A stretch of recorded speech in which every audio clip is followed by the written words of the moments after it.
Hey Vikings fans, Tyler here to talk to you about Pick and Shovelware and pickandshovelware.com.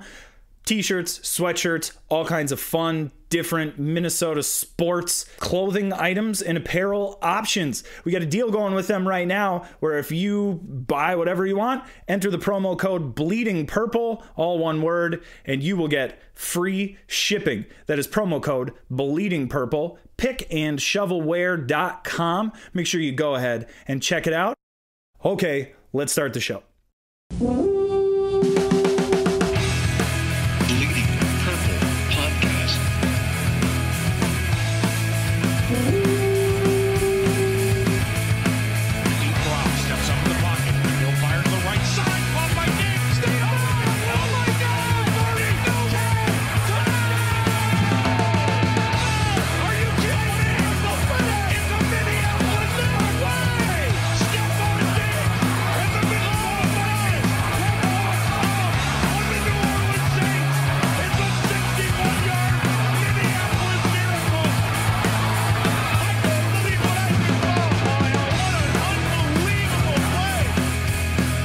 Welcome in, everybody.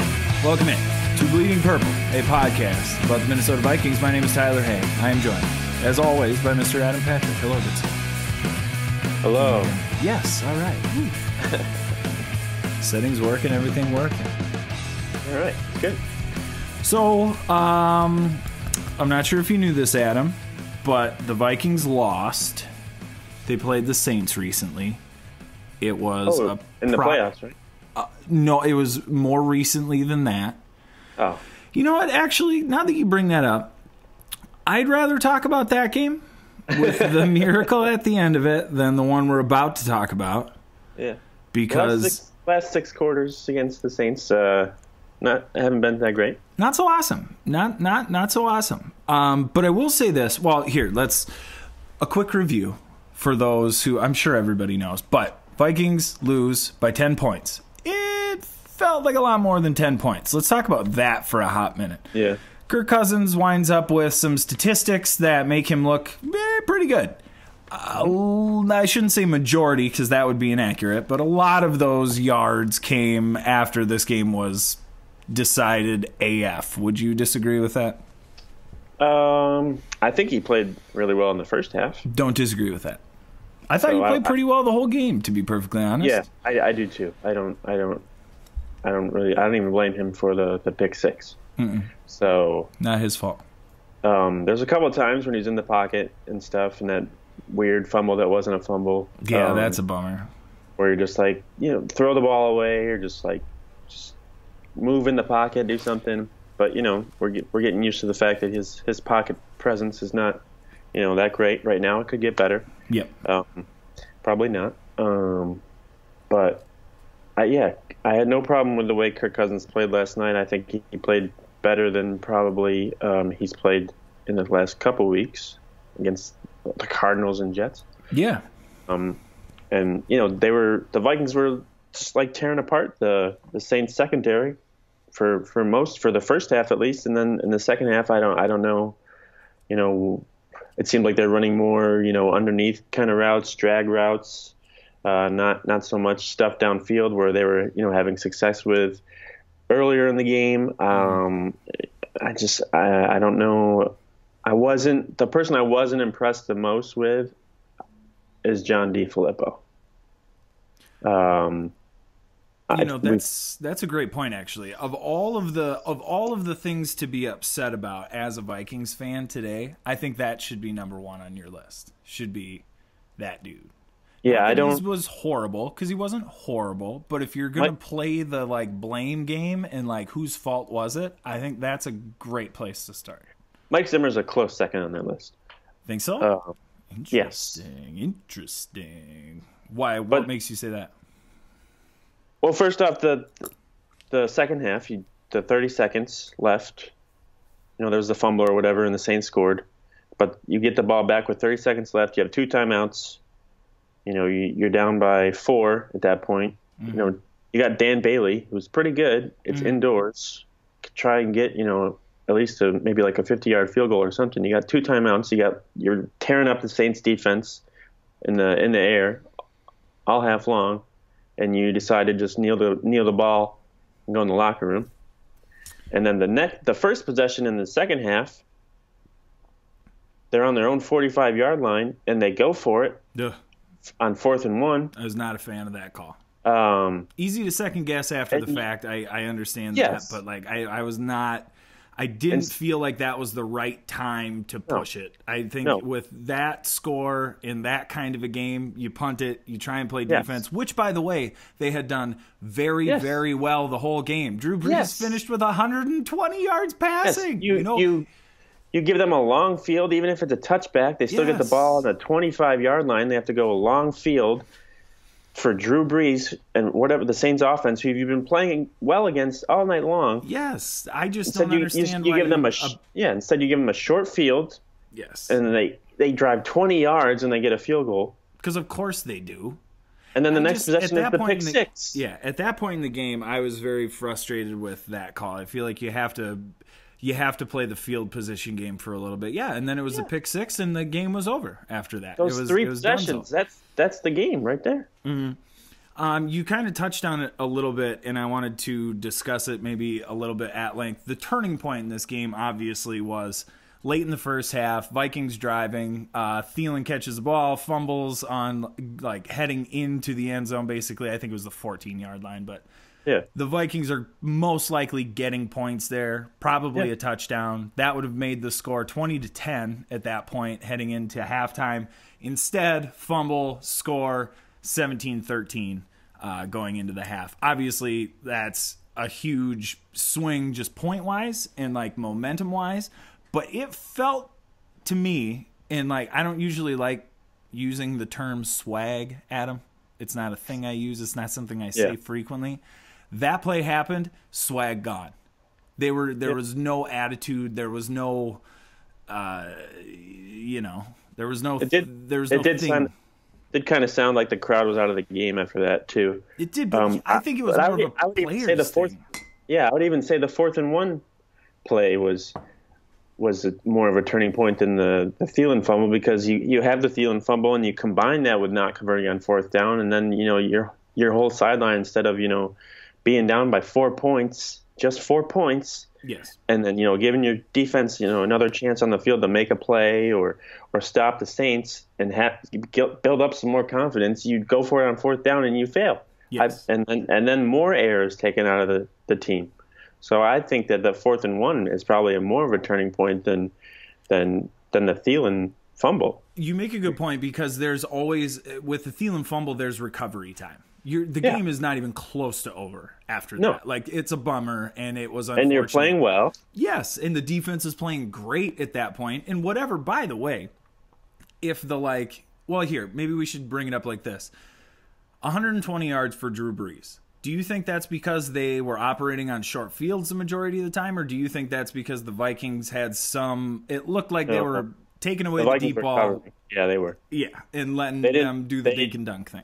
They pretty much, everyone's like, they hardly got any pressure on Drew Brees, but I'm pretty sure that was the plan. Like they know they're probably not going to get pressure on Drew Brees, so why are you even going to try? Have guys stand back there and cover, and they did a pretty good job with like not allowing yards after the catch, tackling guys like right away. Mm-hmm. Because at that point, what are all you're doing when you're trying to pressure Drew Brees? Yeah, at this point in his career, you're just taking a guy out of coverage because you're never going to get there. The one time they did get pressure, they got an interception, and it worked out. And I think that was a 3rd down play. So 3rd down, they're probably going to have more opportunity to bring pressure, but it's different bringing pressure against a rookie quarterback than a guy like Drew Brees who can see what's coming and just know like to either just get rid of the ball to no one or just find a guy who's going to be open. But props to the Saints defense. They made plays. Yes. Like they got the Thielen fumble and almost returned that for a touchdown, and they got the pick six and returned that for a touchdown. So they took advantage of the opportunities that the Vikings gave them. So that's on them. 100%. And the thing that is starting to bother me as we digest this game a little bit more and kind of see more people reacting to it, the idea that this will either A, make or break your season is garbage, and B, that this will either like make or like Kirk Cousins is a bust all of a sudden, like he's not worth it. Yeah, I had a big problem with that today. I can't handle that. First of all, let me rant on this for a little bit. Kirk Cousins. You first. Kirk Cousins was not going to turn into Tom Brady or Aaron Rodgers because you gave him a lot of money. That is not the guy that he is going to be. So get that out of your head right now. If you are listening to this and you are thinking that he could maybe be that someday, he cannot. And that is okay because they could still get to where they want to go. Actually, one day he could. This is his 4th year as a starter. So, and he's not even 30 yet. I just think to use that as an expectation is right now is crazy. No, yeah, right now. Get it out. Yes. This season with a new team, a new offensive coordinator. Yeah. The Vikings paid that amount of money to Kirk Cousins because he was the best available option as a long-term guy. Yeah. That's all they wanted. So the idea that because they paid him this money, Kirk Cousins is now going to lead this team to victory, like, he's good. He is going to win them a lot of games. He's going to put up a lot of points. He's going to put up a lot of yards. He is not, to me, part of the problem right now. No. I think to assume that he is part of the problem because he's not like Aaron Rodgers willing them to like victories. By the way, the Packers are 3-1 this year with Aaron Rodgers. Don't even get me started on that part of the argument, but I just it pains me that this is the expectation. Well, the people that are blaming Cousins don't take it into account, all the injuries the Vikings have had. They had 5 starters out last night, 3 on defense, which the defense still played great. Yeah. Their offensive line is decimated. They lost Nick Easton before the season even started. They lost their offensive line coach before training camp even began. We don't talk about this enough, but that has to be a factor in the season. This year, he's had more pressure in his face than any year as a starter. Any year. And he's still putting up great numbers. Obscene numbers. When you have pressure in your face that much, you're going to make mistakes. It doesn't matter if you're Tom Brady, if you're Drew Brees, or if you're Aaron Rodgers. He is putting up better numbers statistically than Drew Brees on like before this game. Well, yeah, and of course after, because Drew Brees only had 120 yards. But yeah, he's got more yards. He's got more yards per game. He's got more. I think the only thing he was not leading, the only category was the interceptions because Drew Brees had not thrown one yet. He's also, like I mentioned earlier, he's also this is his 4th year as a starter, as a starter in the NFL. He's in a new team and a new system with an offensive coordinator who's not experienced at all. The guys like Tom Brady in his first 4 years as a starter, he had one of the best defenses, and he had the same offensive system. Aaron Rodgers was in the same offensive system. He sat on the bench for 3 years in the same offensive system. Yes. These guys had that luxury. Cousins is coming into a totally new situation. How's Case Keenum doing in his, new situation this year on a new team and a new offense? Oh, wait, he has 10 interceptions. That's right. He's not doing so hot. He's not doing so hot. Let's not pick on Chase, but I mean, I hear what you're saying. But the fact, I think we're both probably talking about an article that was written today by Bleacher Report by Mike Freeman, who called Kirk Cousins a flop 8 games into the season. There's half a season left, and the Vikings have a winning record. Are still still have a shot at winning the division. Yeah, we're right here. So yeah, And he went at Olive Garden again. Yeah. What is with people going at Olive Garden? It's a wonderful establishment, and their breadsticks are perfect. What did they ever do to anyone besides give you unlimited breadsticks, unlimited salad, free refill? What else do you want from Olive Garden? Yeah, they give you straws. Whatever you want.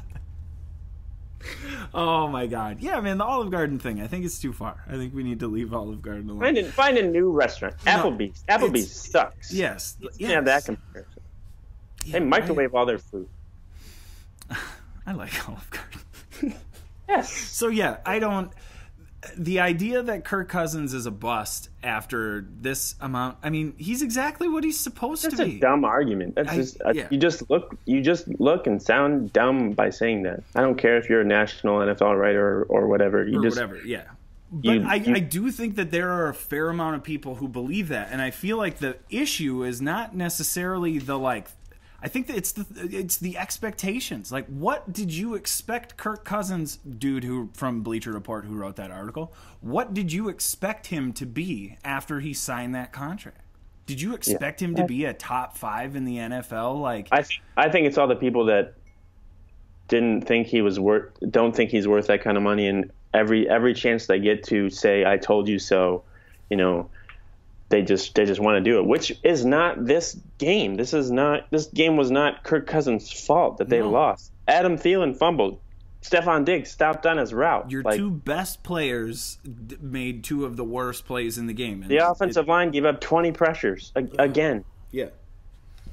So, after all of this, after discussing all these things, how Kirk Cousins looked, how the offensive line looked, the defense even with the injuries, looked pretty good. I thought Holton Hill was 2 thumbs up, man. Like, I don't know impressed. How it would have been if the Saints would have tried to go farther downfield, but I guess that wasn't really open for them. So that's props to Mike Zimmer and the defense for taking that away.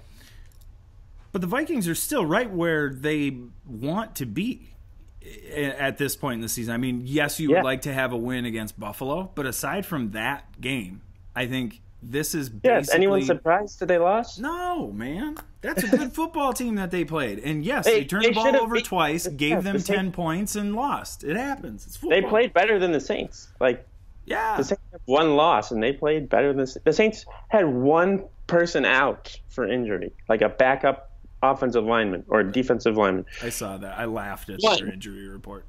And the Vikings pretty much outplayed them on every level. I really feel like the Vikings beat themselves more than the Saints. The Saints beat the Vikings. I'm pretty sure.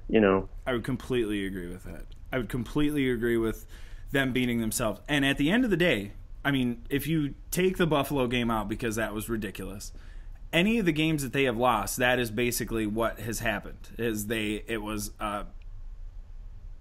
turnovers. Yeah, turnovers, but I want to say it was a mistake in a critical time where you needed to make a play. You didn't make a play. You turn the ball over. You lose. In the NFL, that is the difference between winning a Super Bowl and not winning a Super Bowl, is making those plays. And is anybody surprised we're here? Yeah. Come on. No. There's an even more common factor for all their losses this year has been the awful play of the offensive line. Yes. But I don't really blame a lot of those guys, because a lot of the guys in there are backups because of injuries or whatever, or not signing guys in the offseason, Do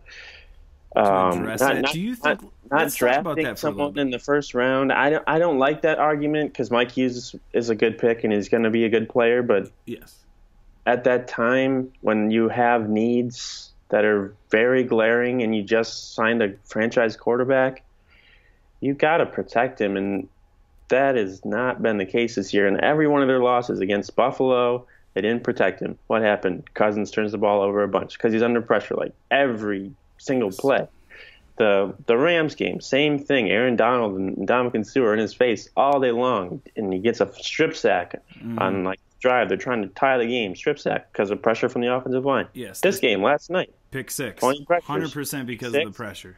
Yeah, and you take sacks, and you almost fumble the ball, and it's just the offensive line. And there's ways to make it less of a factor, but once again, going back to John DeFilippo, he's not putting them in situations to do that. Not running the ball enough when you're succeeding at running the ball. Mm-hmm.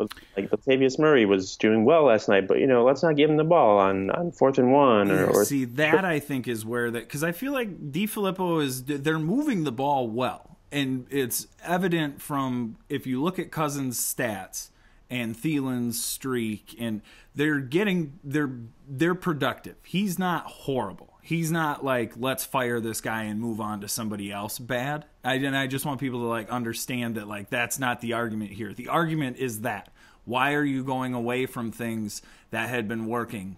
Why are you Why are you not doing things to help alleviate some of the pressure that is facing your offensive line? Why are you, et cetera, et cetera, et cetera? Yeah. That, to me, at the end of the day, at the end of the game, was the most perplexing part. Because the loss and the way it happened and blah, blah, blah, blah, blah, like, oh, that, totally fine. Because that's... Adam Thielen's a great player. Yeah. Sometimes he's going to have fumbles. Sometimes those fumbles are going to get returned. If that's right, that's a huge point in the game. That happens. That's football. Yeah, you can't control that. Yes, that's not like a burn it all down, like this is garbage now. Yeah. It's football. That happens. But I looked it up today where on third downs this year, the Vikings have passed 90% of the time on third downs. I wonder what the defense thinks they're going to do. Yeah. There's two teams in the NFL that are passing 90% or more on third downs this year. The Vikings and the Giants. The Giants have one win. The 5 teams that are throwing the least on third down this year are the Patriots, the Saints, the Panthers, the Rams, and the Bears. Dude, can we talk a little bit, just quick sidebar, about how wrong I was about Carolina and Norv and every week. I wouldn't give all the credit to Norv. I think he's probably got some other people in his head or in the booth, like being like, "Hey, you got Cam Newton. You can't just make him into a drop back quarterback." I was so confident that they were going to be a non-factor this season, and I could not have been more wrong. So I'm going to talk about it until they disappear from my. They're kind of like every other year team, though. I feel like every other. True, they are. Good. Yes, they're like, let's play bad and get a horrible schedule, and then we'll play good, and then the next year we'll have first place schedule. Oh, we're not that good. 100%. Back to DiFilippo and the kind of, I guess, the state of the offense in general. Another thing that people tend to forget about. You talked about Kirk Cousins, and he's only been a starter for 4 years, and he's however many 8-7 games into this year. New coordinator, new team, new blah, blah, blah, blah, blah. All of these things. Cut him. Get rid of him. It's garbage. Guaranteed money. Doesn't matter. Just eat that dead money. Eat it. Go find somebody else. Get a young guy. I like that Lauletta from. He's in New York right now, but I bet you could call Shermer. He'd do you a favor. Bring him on in. They don't need a quarterback. Mm-mm.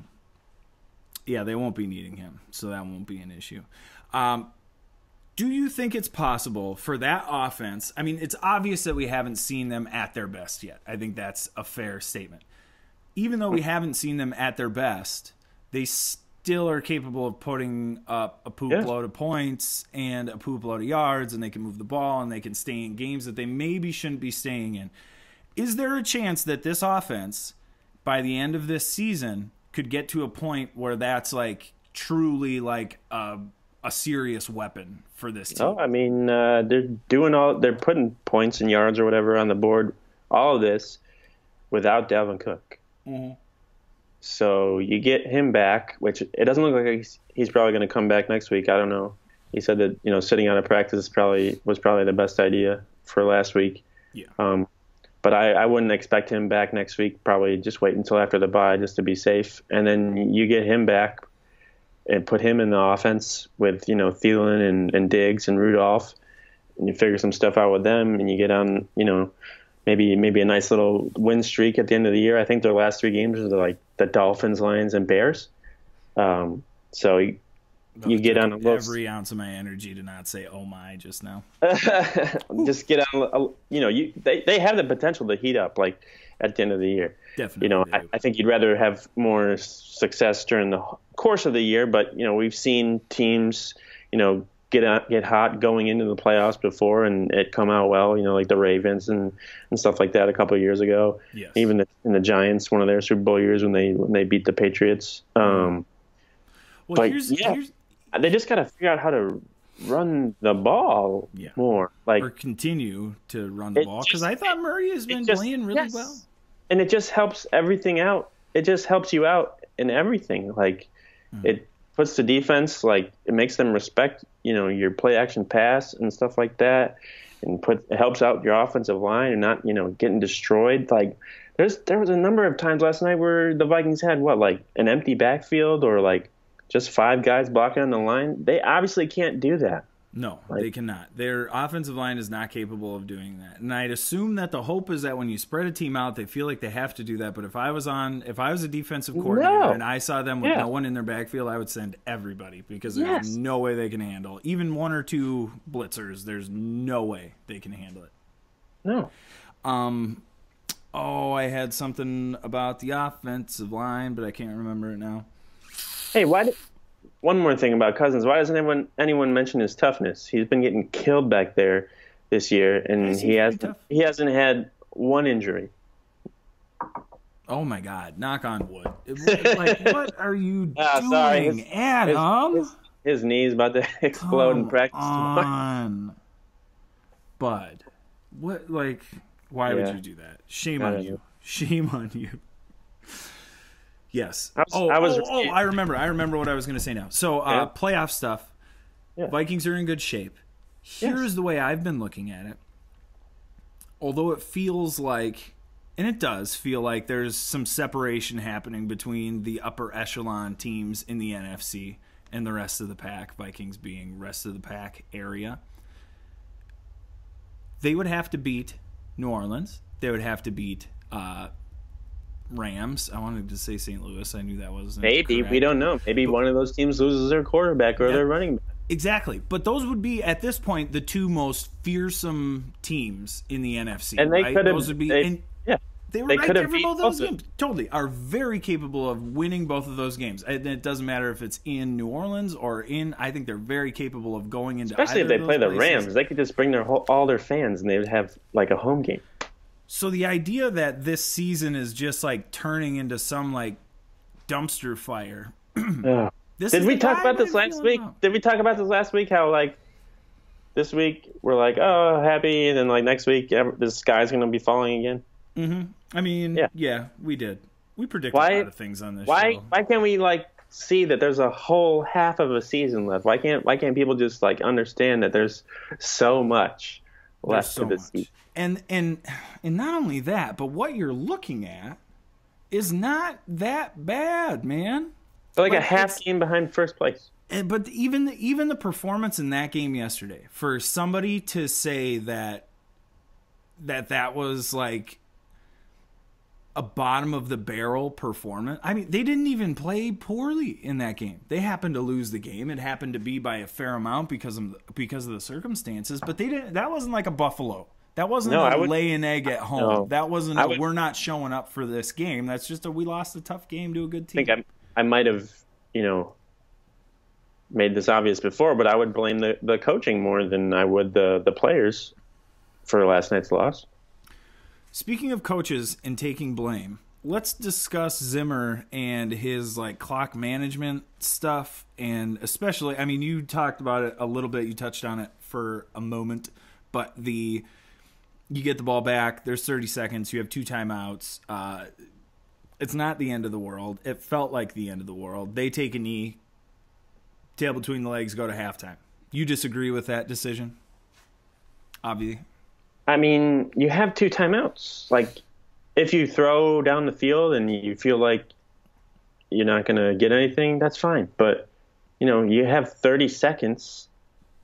I just don't understand why he did that. Especially the way that they were playing against the Saints defense. It's not like the Saints were stopping them going on the field. Yeah, that argument I can understand. Why didn't you do that? But if I can totally put myself in Mike Zimmer's shoes. I know they had the ball first in the second half. Yeah, that probably played a big part. I'm sure that played a part in it. And then I would think if you're doing we got 30 seconds left. It's obvious we're going to pass. Now we get back to looking at that offensive line. It's obviously going to pass every time. Well, that's true. Yeah, that's a good point.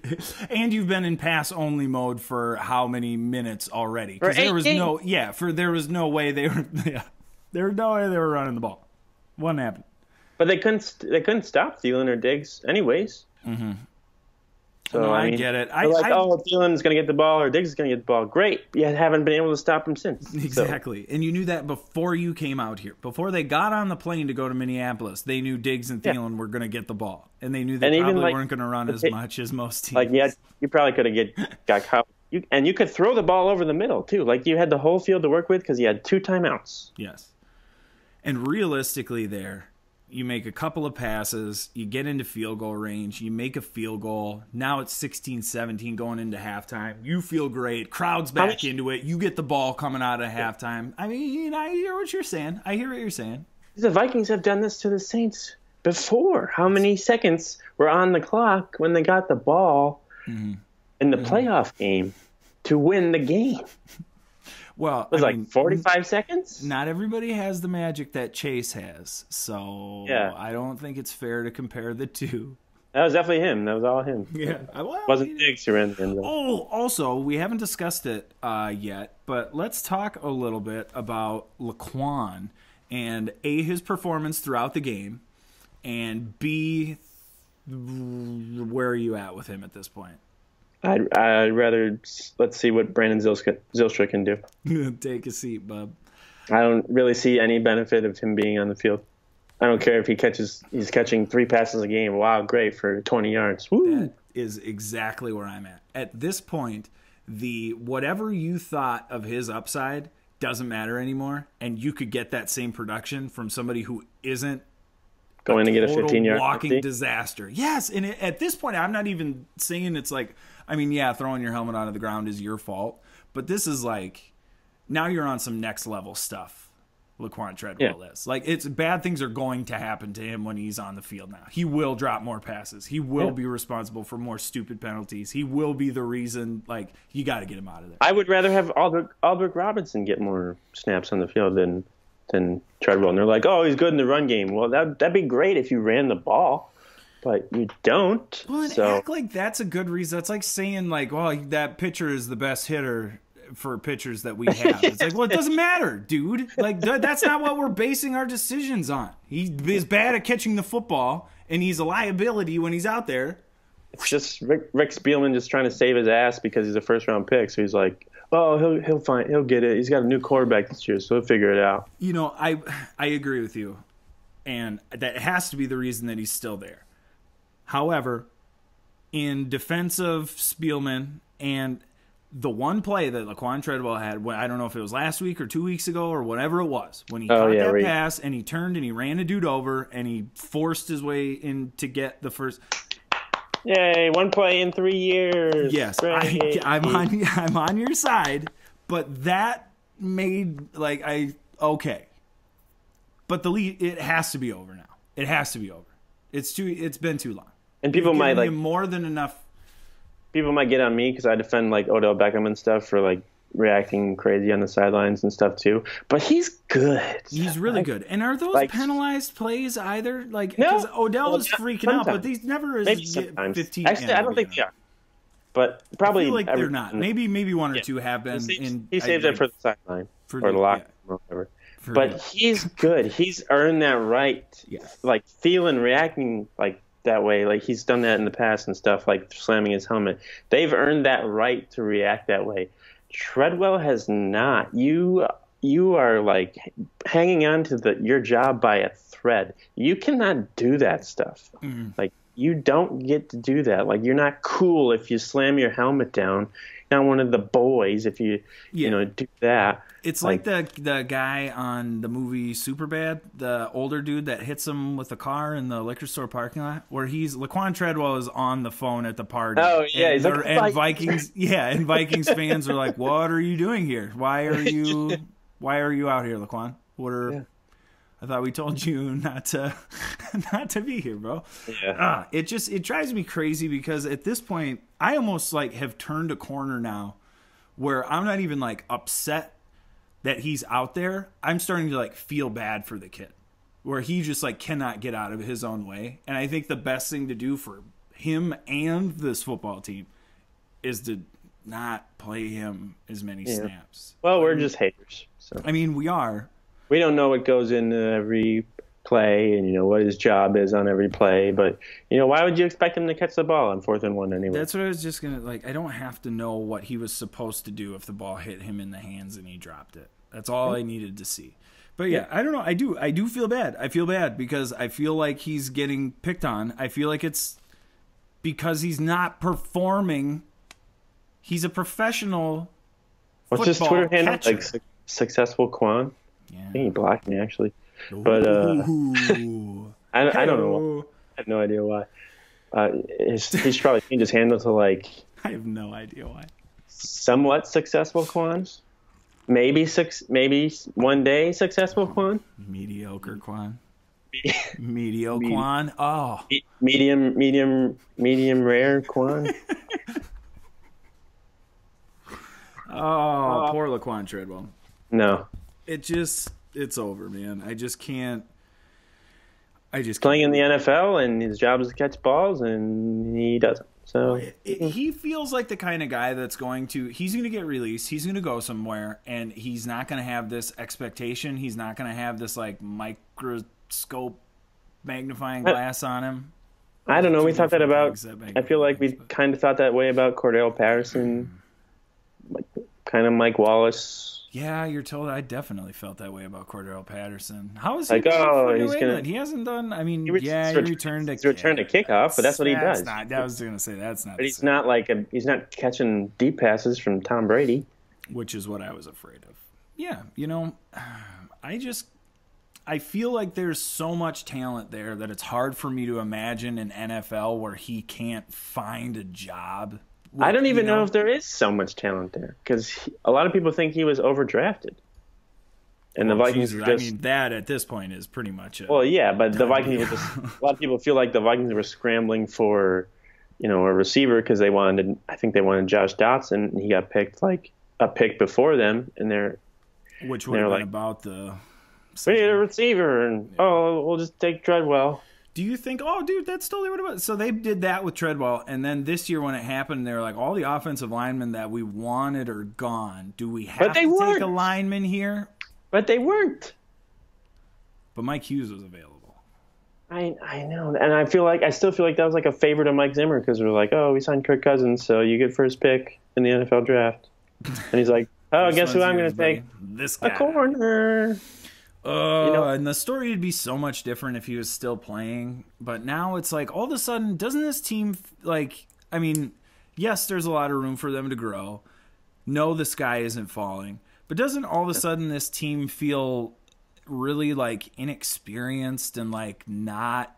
It's like last year they had kind of a, we got this. And this year there's no we got this vibe. Well, I don't think they've put together, a complete game, I feel like. And, every time they've gone on the field, it's been a different combination of defense or offense. That's the other thing that people aren't talking about. The defense last season was outrageously healthy. The whole year. Nobody missed any time. I think Everson Griffin, he hurt his foot that one time? I think that was it. I think they had one starter missed 2 games. I think it was Griffin. And Sendejo missed a game because of suspension. And that was it. Yeah. And you're not going to be able. But that's not going to happen every. No, never. It's never going to happen again in the end. NFL, not happening. So you need. And the defense has been good. That's what I was just going to say. Was if nothing else, what we have learned from not only this game but from the last several games because of injuries is that defense is stacked, and even the young dudes who are kind of question marks as far as the mental part of it. I mean, those dudes they can physically hang with. I think we've learned that the Vikings will be fine if they let Anthony Barr go next year. Yeah, that's a great point. I didn't even put it into context. I don't think anyone was like, I can't. If the Vikings had Anthony Barr last night, they would have been able to stop Kamara or whatever. Dude, Kate, man, that is where are all of those people? You can't lose Barr, and that should be the first thing you're saying today. It wasn't the first thing that anybody said today. No. They would have just had Anthony Barr, they would have been able to win that game. No. Interesting, Adam. Well, where do you spend that money then? I have no idea. Where does that money go? I have no idea. Maybe a punter. I don't know.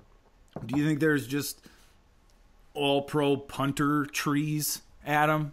Yeah, just like all the all-pro NFL punters just grow off of trees. Just like all the offensive lineman trees that people think are going on right now for the trade deadline that the Vikings should. Oh, they need to find a way to add someone to the offensive line, and so that'll just right away the Vikings offensive line will be better just because you add some guy who's not playing with the team. Those are my favorite. my favorite arguments well, I shouldn't even say this time of year, because I love that the trade deadline is like becoming a thing now. It would be so great if in like 5 years it was like Major League Baseball, where it was just dudes flying all over the country. Yeah, I don't think it'll ever so get bummed. I don't think so either. But do you think the Vikings can make a move? Will they? Probably not. Do you think they should? And third portion of that question is, even if they make a move, who the bleep are they going to bring in, Adam? I don't think they will make a move, because I feel like they probably don't think that anyone who's available, I'm talking offensive line right now, is that much better than someone they could sign off the street or off their practice squad. Mm-hmm.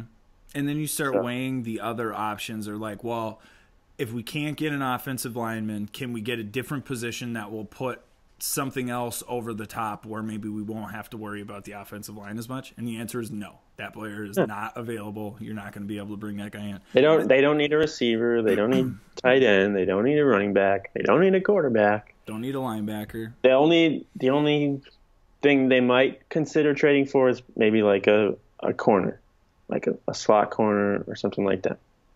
Because you can always use one more. It's getting pretty thin back there. Pretty thin. Lot of injuries happening there. So that would be the one position I think they would maybe look for, but I highly, highly doubt that Rick Spielman's going to want to part ways with one of his draft picks for next year, because we both know how much he loves to stack those up. Fifth-round picks especially. Seventh, and sixth. Those are always the best. Let's get 3 of those. Real quick, one or the other. Do you think fantasy football is to blame for that thought process, or Madden is to blame for that process? Because it's the only thing I can think of is that people just assume that you can just find a 72 lineman, plug him in, and you'll upgrade your whole group. And no, I don't think it's fantasy football, because you don't draft offensive linemen. So yeah, but I mean the trade part of it, and just being like, this guy's worth more points than that guy, and I think that's an upgrade. Think people that don't pay attention. I just think it's people that's a fair point. don't pay attention to football. They're just like casual fans, and they only root for the team if they're good or not. Yeah, it's pretty far-fetched to think that you. I mean, we would all love for them to bring in an offensive lineman that could start for 8 years and just, be the fix to the problem. But I just don't understand. I still don't understand why they moved Mike Remmers inside to guard. I just don't understand why they did that. It concerns me because I feel like I feel like he's worse. Yeah, from what we've seen from the guys who've been playing there, it's like, what the bleep is that look like at practice, where that's your best option right now? Because at the end of the day, I mean, you can disagree with whatever, and there has to be a reason that they're not putting other dudes in there, And like, God, at that point, if this is your best option, it's starting to, I know it's not as bad as this, but it's starting to feel a little bit TJ Clemmings-ish, where it's like Rashad Hill, at least. Yeah, man, where it just is feeling like turnstile. How can you not have a better option? Or an equal option? How can you not have someone else that could do the same? Or just give them help. Stop doing the empty backfield stuff. I would just get Rudolph or Morgan back there, or even motion someone back there to get him in the way. Dude, make it difficult. Make it difficult. Come on. You nailed it. You effing nailed it. Question of the week this week. They don't really do any motion, do they? To see if that's a good way to see if the defense is in man or zone. They don't do a lot. That's not what I'm talking about, though, Adam. Question of the week is, where the bleep is David Morgan? Where was he? Where was Morgan? Yeah. He is, anytime they look like garbage. He's like a 6 offensive lineman. Where's Morgan? He's not there. Where was he in Buffalo? Hurt. Inactive. Yep. In Buffalo. Against Buffalo in Minneapolis. Yep. Where was he last night when they were getting their patooties kicked? I didn't see him. No, I don't see him. He was healthy, but I didn't see him on the field. I'm sure he played a lot. I was just... I guess I locust. No, I agree with you, because I think there's a lot of stuff that the Vikings could do from a pre-snap standpoint that could alleviate some of the issues that they're facing on offensive line. And I mean, it could, like you said, that it could be motions, it could be bringing dudes into the backfield to help on these guys, it could be a Morgan situation, it could be tight end. Do you think stuff? Kirk Cousins has a lot of control of pre-snap stuff, because it doesn't look that way. Like, if he doesn't really do a whole lot of audibles or, adjusting stuff. Like, he'll point out like certain guys coming on the blitz and stuff, but it doesn't really look like he's like, hey, all these guys are coming, let's not run this play. Yeah, no, he doesn't look like he checks out of plays very often, but I don't know. I can't tell if it looks like. It doesn't look like he's being told he can't do that. To me, most of the time, it looks like we don't have any time left on the play clock, so we just got to run this thing and go. Yeah. And which I'm sure will get better with time. And I'm not saying that that's like, yes or no, or yes he can or no he can't or whatever. But he doesn't seem to check out of plays often. No. I mean, they run no huddle a lot, so they got a lot of play clock left when they do that. So I don't know. Also, real quick, can we talk about no huddle, third down, quarterback sneak into what are you on that doing? Drive where there's 9 minutes left in the fourth quarter? You're down by 17. It takes you 5 minutes to score a touchdown. Oh my God! It took you that was so obviously Kirk Cousins being like, "I got this," and you don't, dude. It looked like he didn't really know what he wanted to do when he did that. Like, he was turning around, like, "Oh, here we go." Yeah. Well, it was like he was like we're gonna catch him off guard, and then he got up there and was like, "They're not off guard at all." Oh yeah, quarterback sneak on the 1 yard line. You caught him off guard. No, and then he was and then all of a sudden he was there, and he's like, "Well, I can't really call a timeout. Like, I can't stop." And then they got in the huddle. That is okay. Oh yes, God, I'm so glad we're talking about this. This is something I want to bring up as I get it from a criticism of Kirk Cousins standpoint. Oh my God, his clock management at the end of those drives, you gotta clock it, you gotta call timeout, you gotta stop the clock, and he will try and direct traffic, and he will take 15 seconds off. Just clock it, and then you can do that for however long you want. 40 seconds if you want. Yeah. You could do that. Oh, instead, don't waste 35. Figuring out what to do. Was when you sent me the bye week. That's a bye week thing. Yeah, when you sent me the text about the Zimmer and the clock thing, that was the first thing that popped into my head, and I was like, I'd blame Cousins for that too. I'd be like, that's not my fault. I can't be out there telling him what to do. But you made a good point with the having enough time, 2 timeouts. I agree with you, because that literally with the way the rules are now and the way these wide receivers operate, that's 2 passes and you're in field goal range. Yeah, and I'm not saying that to not take a shot there. Zimmer needs to take all the blame, but he was asked by Arif last night in the presser. Yeah, in the presser. What do you think has been wrong with the clock management at the end of halves and stuff like that? And Zimmer was like, I don't think there's been anything wrong. I think you're absolutely wrong to think that we've had bad clock management this year. And Arif was just like, oh, okay, right, got you. Thanks, Mike. Yeah, man, it drives me crazy because little stuff like that, and I think maybe that is. He could have just been like, yeah, that's something we got to work on. Obviously, we could be better at it. But he was like, no, I don't think we're bad at it at all. And then oh, really? What are you watching? For real. What end of the halves are you paying attention to? Because the ones we're paying attention to, it looks awful. Can the Vikings hire a clock guy? Because I feel I think the Rams have a guy who just worries about the clock. And I really think that would be a great hire for the Vikings to get someone like that. Because Mike Zimmer has... Every year I feel like we go through this. His clock management at the end of games, not the greatest. No, not the greatest. And you could place a lot of blame earlier on because he's got quarterbacks who are either young or Chase Keenum or... What was that? What was that game against the Lions? 2 years ago? And when they went ahead with a field goal and they left a minute on the clock, and then the Lions tied it and then won in overtime. Oh yeah, that was the Golden Tate flipping into the end zone at the end of that game. Yeah, I mean, to me that is that's the difference between guys like Aaron Rodgers and guys like Tom Brady and then dudes like Kirk Cousins is the inability to orchestrate, because Kirk Cousins is there, you can tell he knows what he's doing, you can tell he knows what he wants the guys to do, but there's a second gear that he's not getting to with speed and decision making on whether to clock that or tell him what to do or whatever, And a lot of those guys, Rodgers and Breeze or whatever, have a guy in their offense, a receiver who they pretty much know if they're in hurry up or 2 minute, they know where to go. Even if you give them this a certain look, just like from your eyes or whatever. They can tell like where he wants the ball. Yeah. And like, I don't think as much as Thielen and Cousins or even Diggs and Cousins have, built up their chemistry. They're not there yet.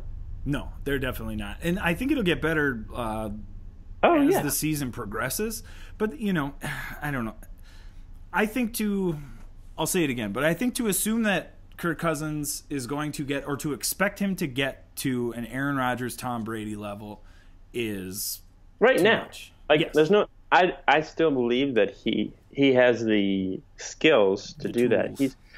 We're raving about Drew Brees and Tom Brady now, and they're pushing. Brady's over 40. Yeah. Brees is 39.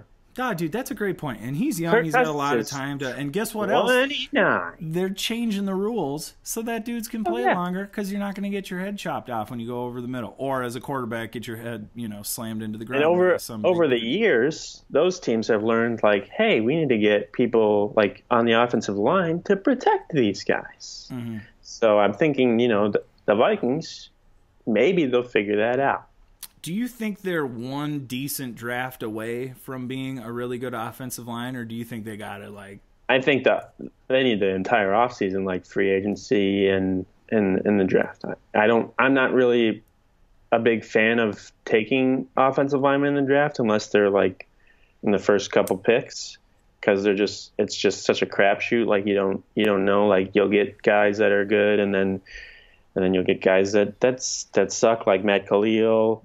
Yep. And then you'll get somebody like the third round, like Pat Elflein, who's probably looks like a 10-year starter right now. 100%. So and guys coming out of college like these days, they're used to playing a spread offense. They're not used to. So much different. What you're asking your linemen to do is so much different in college. So I would much rather have the Vikings go after guys in free agency that have experience in the NFL, that have a track record. You like when they signed Riley Reif and Mike Remmers, I was much happier with them doing that than going after guys in the draft. Especially with Spielman's track record in the draft. Yes, dude, that's a great point too.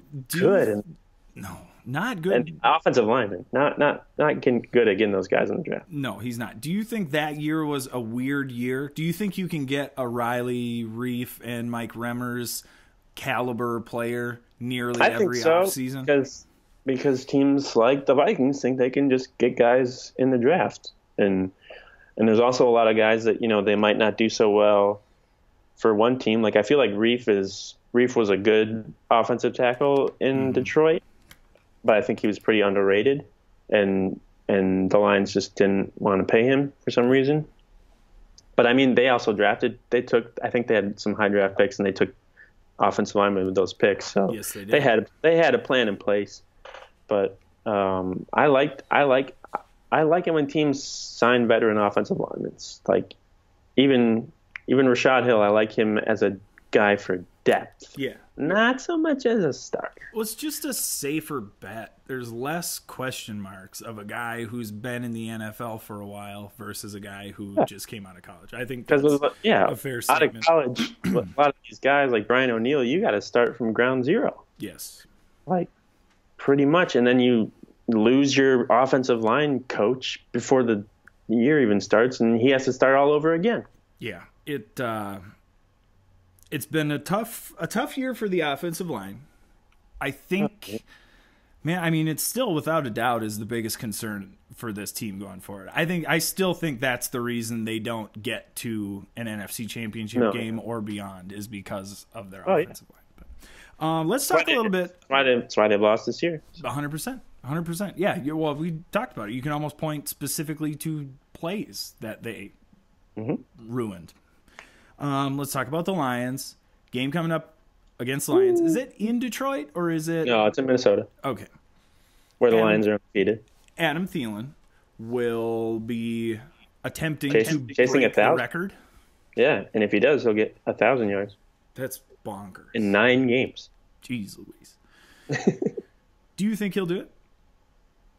The Lions' pass defense is not too bad. Like they have Darius Slay and stuff, but the way Thielen's been playing this year, I don't think there's a reason to think he won't get it. Yeah.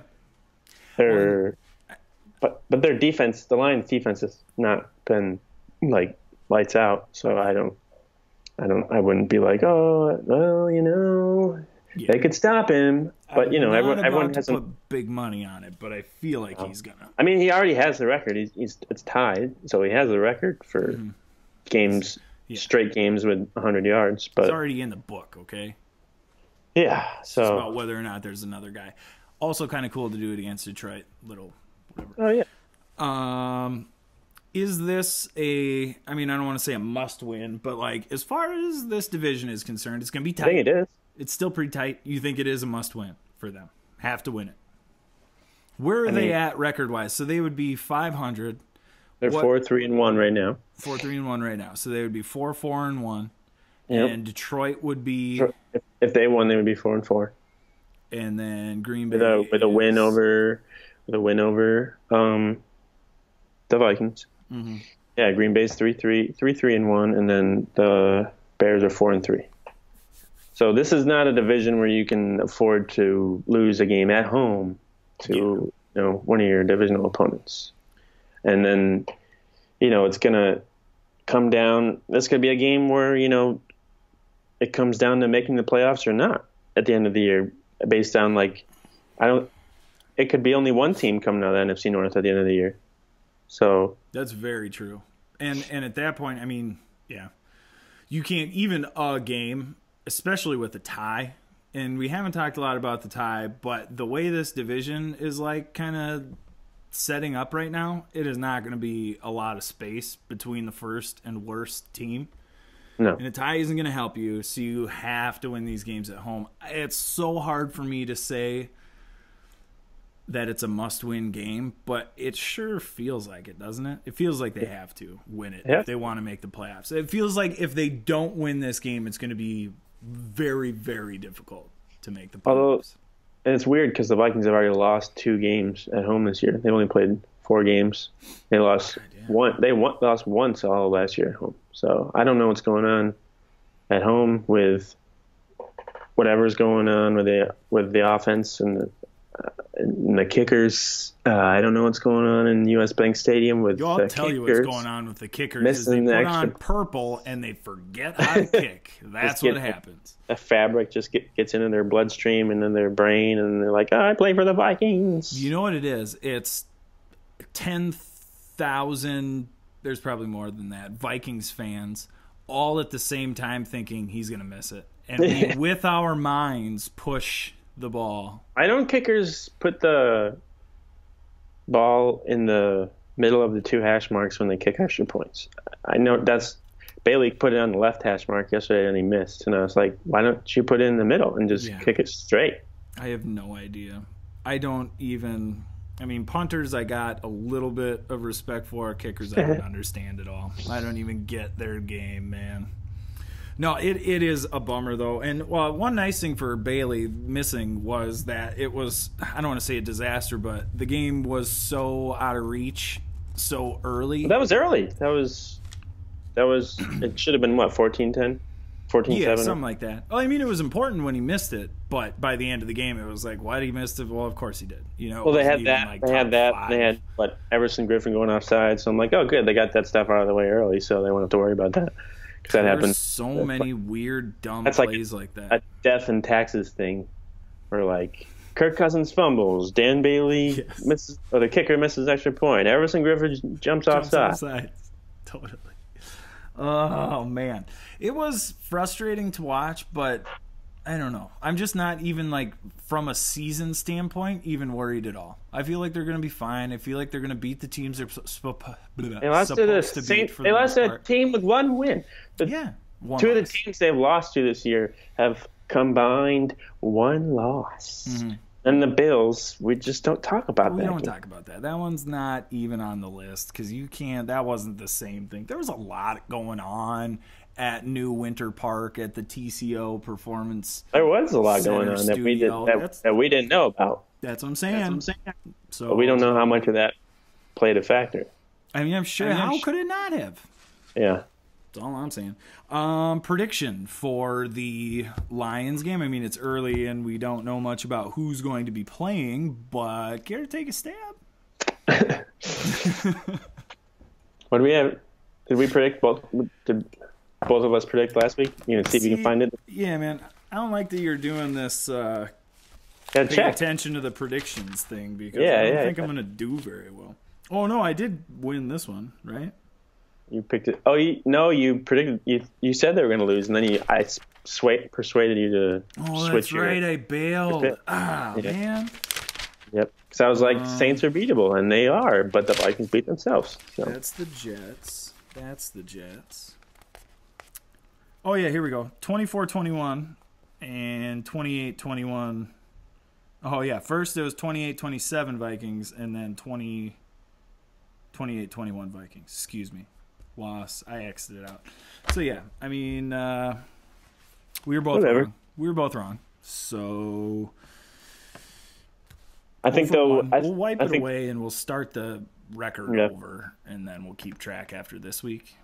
I think they'll win. I think Xavier Rhodes would probably play. I don't know about Anthony Barr. I wouldn't really worry about him anyways. I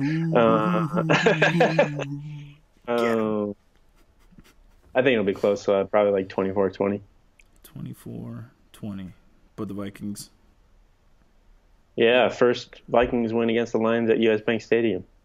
I was trying to say that to a guy at work today, but no, they've never been beaten there. Like, Lions haven't lost the whole time, and he got like mad at me for having that as an argument. Well, it's true though. First year was overtime, and then last year was the Dalvin Cook game. Mm-hmm.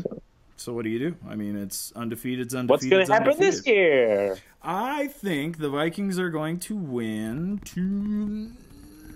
I think they're going to score 28 points, and I think the defense, who, by the way, is playing pretty darn well the last several games, and, we're kind of paying attention, but we're not giving them the, defense is dominant. I think this is the game where they play really well and kind of shut Matthew Stafford out, basically. He hasn't been known to not turn the ball over, so. No, he will definitely take some chances. 28-10. Is my prediction, and I feel like this is one of those games. I talked a little bit about the separation from the upper echelon NFC teams and the rest of everybody. Vikings are kind of in the rest of everybody right now. I feel like they're better than the Bears. I feel like they're better than the Lions. I feel like that separation is going to happen for them now, and people will start taking them. Better than the Packers? I think so. But are they better than Aaron Rodgers? I don't know. But I mean, they haven't lost to Aaron Rodgers in a while. No, and I think they've done a good job against him. But, if you are... Say you're playing the Packers this week and you're wheeling out the secondary or the injuries, the defense that you had because of the injuries, hard for me to imagine Aaron Rodgers doesn't... Which is part of the reason why I think, some of these guys are probably not going to play again next week just because after the bye, which is kind of why I think this is a must-win game too, just because after the bye, the schedule is pretty brutal. They got to play, I think, on the road at the Bears, I think against the Packers. That's at home. Mm-hmm. And then I think on the road against the Patriots, on the road against the Seahawks. Yeah. It ain't going to get easy. No. So, it's a game they need to win on Sunday. They have to win it.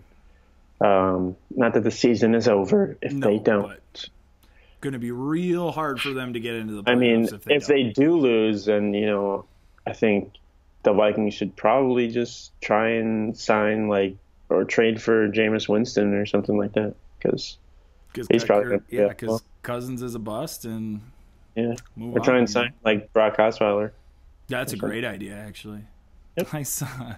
Do you think he's too tall? How tall is too tall to play quarterback? Too tall? Who said that? That Brock Osweiler is 6'6", 6'7". Yeah, whatever. But that was an actual. Dan Marino was 6'6", wasn't he? Wasn't Peyton Manning that tall too? Can you be too tall to play a quarterback if you can throw the ball? No, I don't think so either. Tom Brady's 6'4". Drew Brees is 6 feet. Doesn't matter. Josh Allen is 6'7". He's the second coming of Joe Montana. So he is, yeah. Do you see him leap over Anthony Barr? No, I missed that. Guy's incredible. Well, all right, bud. I will I'll talk to you 1 week from today. Or no, we'll talk on on Sunday. We'll do the post game. Yeah, live. Live. We'll do it live. Oh, by the way, we were live this whole time. So good work. You sounded the same to me, so that's good. It's good. I was a little more amped up for this one, though. But yeah, no, I was fired up too, man. I appreciate us doing this at this time, so I wouldn't have to watch the Bills and Patriots play on Monday night tonight. So. I'm gonna watch it. It's gonna be brutal. Let's do a live score update. We'll do it right now. I think it started like 20 minutes ago. We'll see if the Patriots are up by like 21 points or not. It's gonna be 14-0 Patriots, and Cordero Patterson has 2 touchdowns. Oh, it's only 3-0. Oh, okay, good. I didn't want to talk about Cordero Patterson. All right, buddy. We'll see you on Sunday. Go. Skol, bye.